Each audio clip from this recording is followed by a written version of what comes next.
and thanks for listening to the Adulting is Easy podcast. This is Lauren, and I manage the Adulting is Easy blog and podcast, which can be found at realadultingiseasy.com and anywhere you listen to podcasts. Please take a second and hit the follow button wherever you're listening if you can safely do so. Please also rate and review as well. It really, really helps you guys, and thank you so much for those of you that have been doing it. I'm joined today by Tom Brickman the Frugal Gay, age 39, married dog dad from Dallas, Texas. He recently retired from his 9-to-5 to work on real estate full-time with his 20 doors, a resale business, and the Frugal Gay. Tom provides one-on-one coaching and covers financial literacy and getting that first real estate deal under contract. Visit thefrugalgay.com for more information. Thanks for joining me, Tom. Thank you for having me. I'm excited to be back. I'm excited to have you back. So, are you considering a refinance? You should check out Jasmine Mortgage Team. Jasmine and her team can help you refinance your primary, secondary, or investment homes. Jasmine Mortgage Team is one of the top 10 women-led mortgage lenders in the nation with over 20 years experience. Head on over to jasminemortgageteam.com and tell them Lauren from Adulting is Easy sent you. That's jasminemortgageteam.com. Our goal for today, as it always is to make adulting a bit easier for our listeners by discussing a personal finance topic, since managing money is a big part of adulting. So, Tom, today we're going to talk about using real estate to leave your 9-to-5. You were my very first podcast I had ever recorded, so I'm excited to be back. It's been 8 months, 10 months, and I was able to, since I spoke with you last, I was able to transition away from my 9-to-5, which is a really big deal. I'd been working on it for years. I had tons of self-doubt. In January, well, I guess technically in December, I put in my notice, and in January of 2022, I felt comfortable enough using my real estate to leave my 9-to-5. That's so incredible. And just so everybody knows, that Adulting is Easy 60, using side hustles to fund real estate. So, Tom, before we've kind of focused on the side hustles to obviously, fund real estate, this time I want to focus on kind of how the real estate specifically allowed you to leave your 9-to-5. When did you know that you wanted to retire early? Probably 3 or 4 years into my 9-to-5 job, I was just like, I can't do this forever. I don't want to go to another company and do this there. I want to build my own empire. And I'm going to say I was in my late 20s, maybe 26, 27. And I just made it a passion to get to 10 rentals. And once I had 10 rentals, I felt like that was strong enough. And I think I was at 17 rentals this past January when I actually left. So my number was off. But I set that goal. I set, a net worth of a certain dollar amount. By the time I was 30, I didn't hit it. I hit it at 31. And I just kept working towards it. So you were 26 or 27 when you knew you wanted to retire early, but you already had at least one, but probably 2 rentals by then? I think at that time, I probably had 4 doors when I was like, I think I can make this work. And I still wasn't even making money. And that's one thing that I see a lot of when I do coaching is people will get 1 rental or 2 rentals. And they're like, I don't get it. I'm not making any money. Well, it took me a long time. And I think once I hit that 5th rental door is when I actually started making decent money. And I'm like, okay, it's a process. You just have to get over the humps. And, sometimes we have expensive weeks and sometimes we have really great quiet months.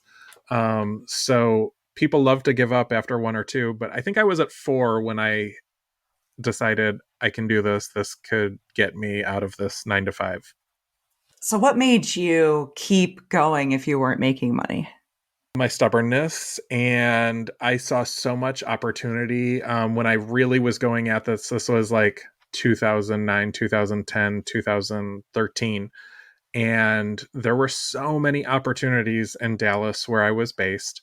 And I just saw that there was, to me, I remember looking at this condo and I remember looking at a car in the same week. And I'm like, I could buy this condo for $14,000, or I could buy this car that I have to pay for $14,000.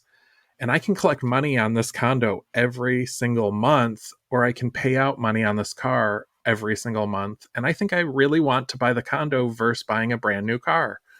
And that mindset is what kind of made me pivot my approach and look at things a little bit differently. And then you started at some point, or maybe you were all along, flipping product to grow your portfolio quicker. Yes, I had purchased two properties before the financial crisis, and it was like financial trauma. It was, and when I say financial trauma, it was the underwriter bringing me just a million questions, and every day it was just like 18 questions. I'd answer everything, get them whatever they'd asked for, and then they'd come back with more questions, and it was just a lot different from what I bought in 2004 and 2005. And going through that in 2009, I'm like, I don't want to borrow money from another bank again. So I started figuring out ways to flip and fund my projects through side hustles. And that's, what we talked about on the last episode was started an eBay business. I started a resale business, just found opportunities out. I would go out to flea markets and sell product. I would help vendors at the flea market sell products. And that was how I was funding those deals early on to kind of scale and grow. So I was at least picking up one door every year was always my goal. Okay, so one door per year, but you got one in 2004, one in 2005. Then the crisis hit in 2008, and then you started buying more after that. So it was a sometime then 2009, 2010 probably where you actually started making money. So you're like 6 years into this when you finally started actually making money. Is that right? 6 or 7 years, yeah. I bought in 2009, and then when I flipped my 2009 purchase is when I'm like, okay, I can actually make money doing this. And I bought a great property in 2011. I had just some really good solid purchases from 2011, 12, 13, 14 up through 15 in Dallas. And I've traded some of those up. So I started with those smaller condos, and then I traded it into a multifamily property now. People sometimes hear about these big multifamily properties that people own or whatever, or the number of doors purely. And they think, I don't see how I can get 10, 15, 17, 20 doors. But it has to start with like one or two, right? I mean, you have to start. And then, like you said, you can be trading up maybe from condos to single families to duplexes, and maybe into, I know you have one commercial property, right? I mean, this is something that I don't think a lot of people think enough about is how you kind of just have to get started, then you have to kind of trade up along the way. You do, and I get in heated arguments on Facebook, and this is why I stay off the platform. Because I have friends that are like, my rent went up $400 a month. I can't afford it. And then I'm like, well, here's a condo that you can't afford. This is what the payments would be. And they're like, well, that's not in the exact neighborhood I want to be in. And I'm like, okay, but you start there, you live there for 2 years, you fix it up, make it nice while you're there, and then you go into the neighborhood that you want with a great down payment. So it doesn't happen overnight. You can't just skip all the steps and get to the A-class super fancy condo in downtown Dallas with the skyline view, but you can get there by scaling up over time. And people need to understand that it takes time to build it. It's not a one size fits all. And so from the time that you bought your first property to the time you were able to leave your 9 to 5 was what, like 18 years? Basically, yeah. Yeah, because I was 39 when I left the 9 to 5. I bought my first piece of real estate when I was 21.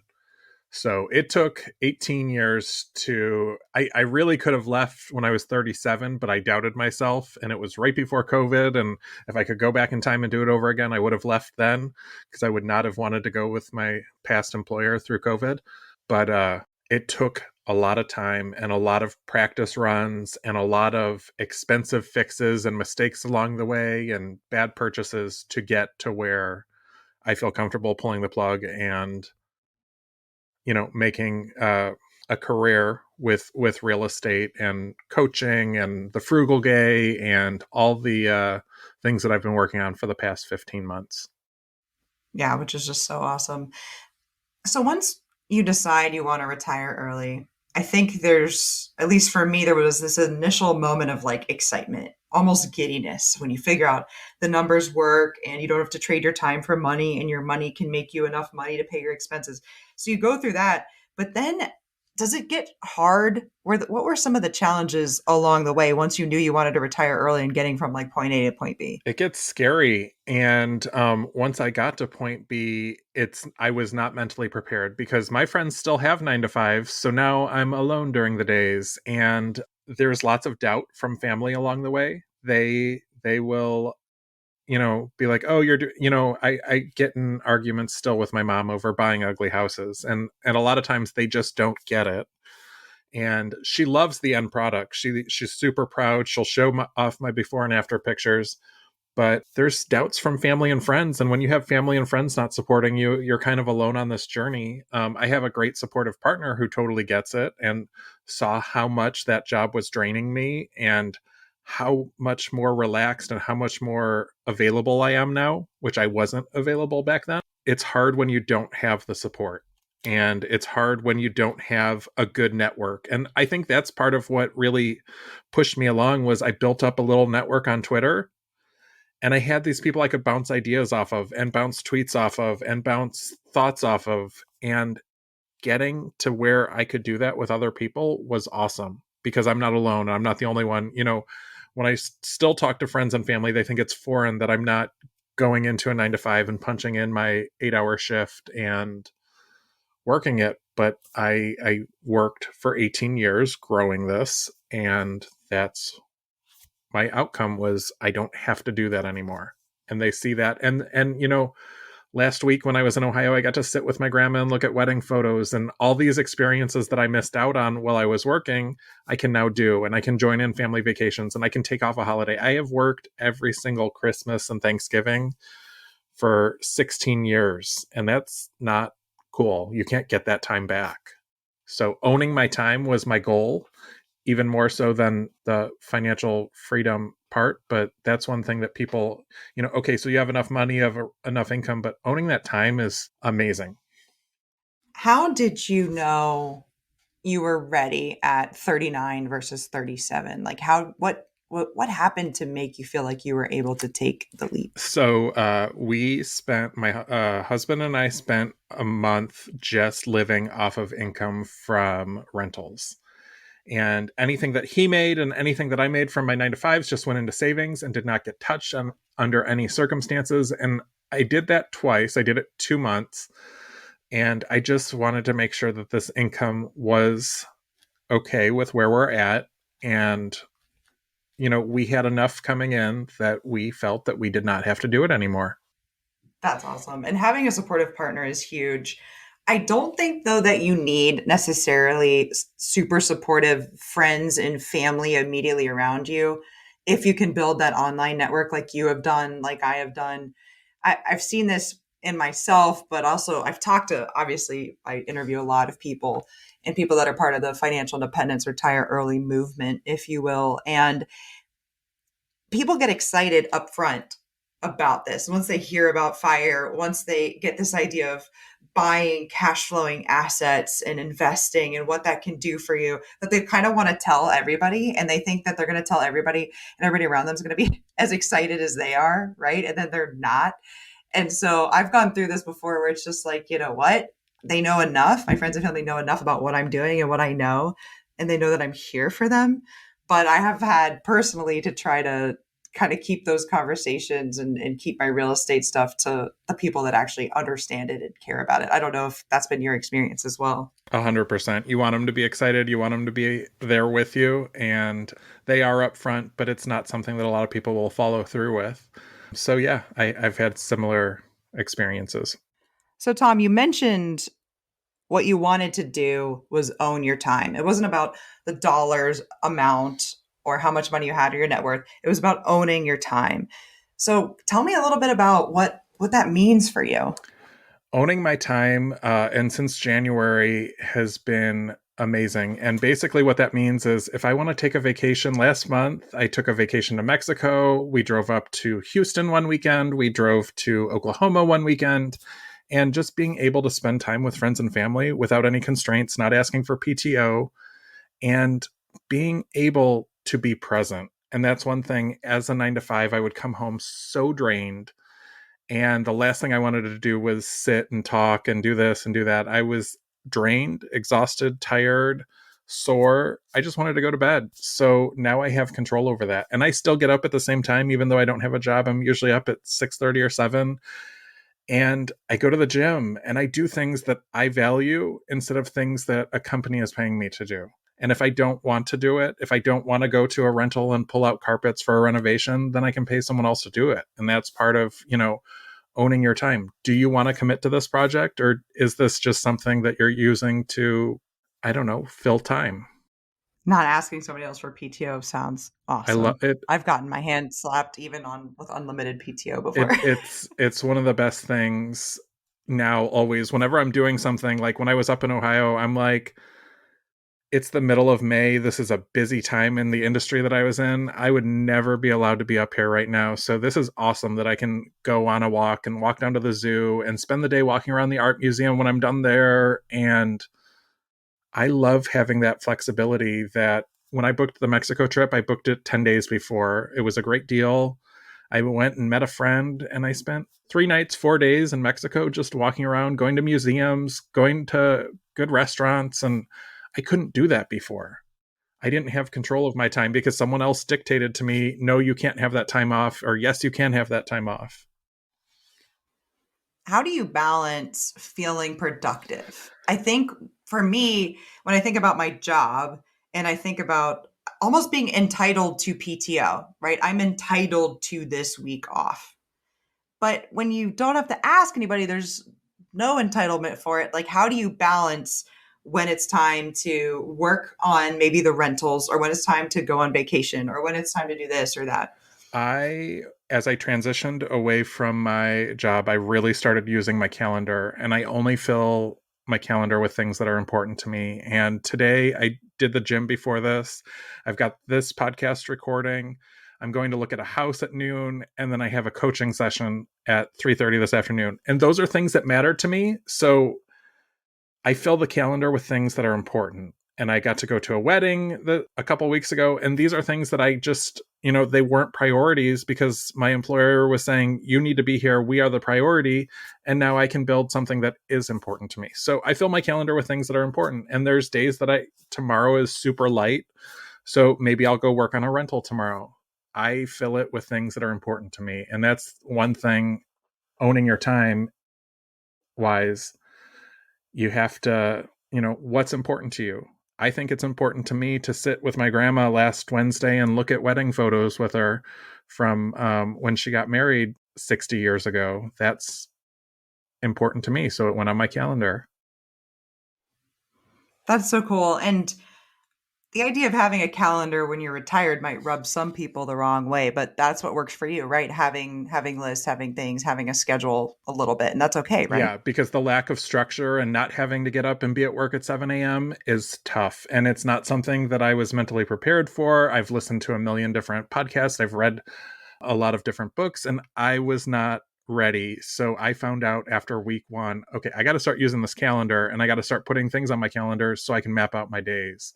Because that first week and that first transition was tough because all my friends that I interact with daily are still working 9 to 5s. My spouse is working his 9 to 5, and I did not do well with that lack of structure. So the calendar has been kind of a key. I knew this morning when I got up and I went to the gym that I had to get there early and do a good run so I could be here for this recording. And that's what works for me. What about how you identify yourself?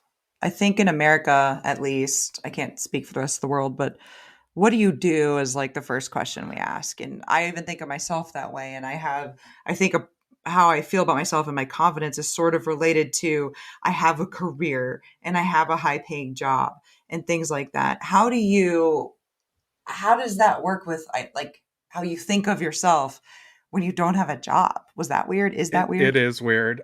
So this morning I wore a Frugal Gay t-shirt to the gym, and when I scanned my tag, the girl goes, "What's your shirt mean?" And I'm like, "Oh, it's my business." She's like, "Well, what do you do?" And that's always, like you said, the first question that people ask.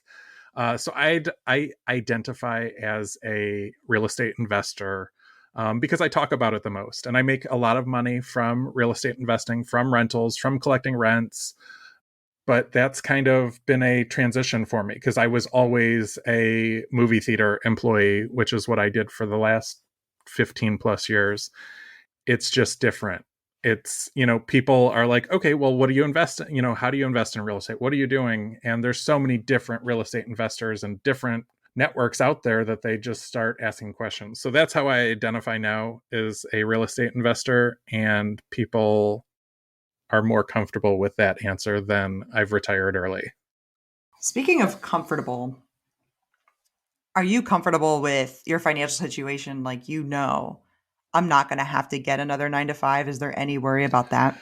There's no worry about that. And I did sign up for volunteer time at a charity that I really like here in Dallas. But I do like what some of the FI community has done, where they're financially independent, but they work a day or two at Starbucks, or they work a day or two at Lowe's for discounts, because it keeps some structure and it keeps a little bit of tiny income in. So that may be something I look at in the future, especially after the summer. I've got a really packed summer between travel and properties that we're working on.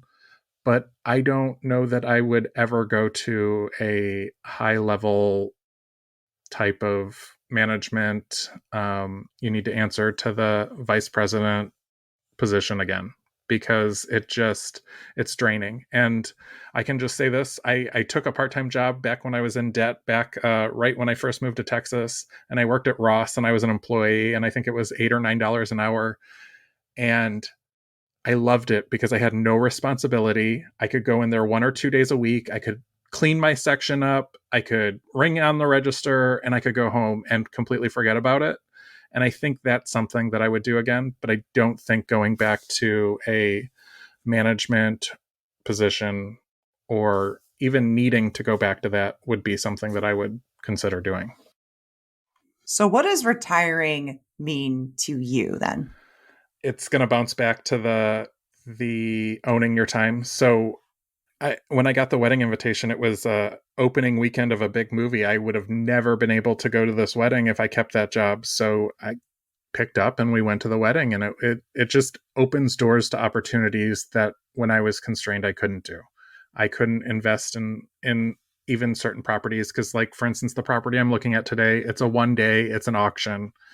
I would be at work right now. I would not be going over there at 12 o'clock to look at a property and bid on it. So owning my time is a big part of retiring early. I didn't think about it that way too, that there are some things that you can't invest in because of your job. So that's huge too. It's like you can make more money outside of your job if you don't have your Definitely. job. So, somewhat controversial question here. Does it count as retired if your spouse is still working? To me, yes. My spouse is 10 years younger than me. He just turned 30, and I'm going to be turning 40 this year. And we are working now on building his doors up. And he should be in the same spot that I'm in right now in 9 years. So he is putting in time. So to me, yes, even though I have benefits through my spouse right now. But I know some people are like, well, you're not really retired early because your spouse is working. And I get both sides. But to me, yes. What are your thoughts? Yeah, I think the idea is, I think probably if he wanted to quit, he could too, right? And so that's how I look at it. It's like, as of right now, both me and my husband are technically FI and work optional. So if I choose to stop now, then I've retired, and he is just choosing to work longer. So that's how I think of it, and that is our plan. I get my spouse is also younger. He's only 3 years younger. He's not 10, but our plan is for him to work a while longer, maybe part-time, enough to get some benefits still, things like that, for at least a few more years, and me be done working, in a couple of years. So we have the same kind of plan as you, or the older person kind of be done a little sooner. So I think it totally counts as retirement. I just wanted to ask it because I'm sure some people ask you that a lot, and I'm sure some listeners might be thinking along They those do. lines. That's a common one. So, what advice do you have, Tom, for people who are just starting to wrap their heads around this idea that you should make your money work for you, that you should invest it, that your money can make money, and that you can actually replace your active income with somewhat passive income? What advice do you have for those Start as people? early as you can. I wish I bought more in 2009 and through 14, but start as early as you can. And people bounce interest rate questions off me all the time. And what about this? And house prices falling and another crash. And my answer is always the same. If you have a good asset, it doesn't matter if the value temporarily falls or cools off, because you have a solid asset that's producing income. And right now, I'm working on a property in Ohio, or the one that I actually just picked it up at 52,000, could probably sell it for 60,000, but it cash flows collecting $650 a month on it, regardless of if it's a $30,000 house, a $60,000 house, or a $90,000 house. So if you have that right asset, you should not worry about that. And that's, I weathered that in 2008 and 9, and I had 3 doors at that time. And during those times, the rents didn't really fall. I just, it was a little bit harder for people to pay rent sometimes, but in general, I collected rents and made my payments and weathered it. So if you're going into this, start as young as possible, and you don't have to do real estate. You can do dividend income. I mean, I'm impressed with some of the people that I encounter that are, collecting just as much as I'm collecting in rents from dividends. So there's a million different ways to do it, but my number one thing is just start. And even if you have to start with $50 a month, you are ahead of a lot of people who never even started, because so many people will come at you and say, I want to start, I want to do this, and they never start. And that's what when I have coaching clients, that's always one of the things that I say is, you're ahead of a lot of people because you took initiative and actually started. Where I get a million DMs a day and people are like, I want to do what you're doing, but they never start. So that's my biggest piece, is start with something and build off of it. And it might not be a dream at first, and it may not make money at first, but at least you started. Could not have said it better. Love it. So is there anything else you want to add before we wrap up? I am super excited that I got to come back here. I am providing coaching, which you can reach me at thefrugalgay.com and book a free session if you just want to chat or talk about goals. Or, I've done both sides of the spectrum, from real estate to paying off high interest credit cards. I just got done with a client that went from 19 credit cards when we started last year, and she's down to 3. And I think I might be a little bit more excited than she is, but having that weight off of her and I just get excited, because she's like, this is amazing. She's like, they're raising my credit limits and I'm not even asking them to. I'm like, I know that's what happens when you pay off everything. And so I provide coaching. You can book through thefrugalgay.com. And if you just want to chat or interact, you can hit me up on Twitter at thefrugalgay11, and same name on Instagram. Everybody, you can follow me on Twitter at adultingiseasy. You can email me at realadultingiseasy@gmail.com. Don't forget, I've been saying this for a while, join our Wealth Wednesday Twitter Spaces. Tom is one of my co-hosts for that, one of my fellow speakers. We've covered real estate, tokenized real estate, crypto, quitting your 9-to-5, increasing your income, and a ton more. Thanks again for listening, everybody. Hopefully, Tom and I have made adulting a little easier for you.